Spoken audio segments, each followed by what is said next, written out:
Egg chicken chapati role అండి. నూనె ఉప్పు వేసి కలిపిన చపాతీ ముద్ద.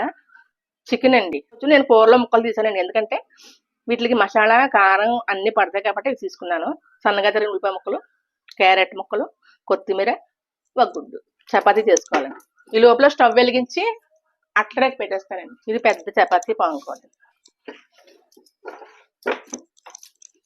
ఈ చపాతీని కాల్చుకుందాం, తిప్పుకుందాం. కొంచెం నూనె రాసుకోవాలండి. దీని మీద గుడ్డు వేసుకోవాలండి. సంతేలాగా అప్లై చేసుకోవాలి. దీని మీద కొంచెం నూనె వేసుకోవాలి. దీని మీద కాలిపోయిందండి, తీసుకుందాం దీన్ని.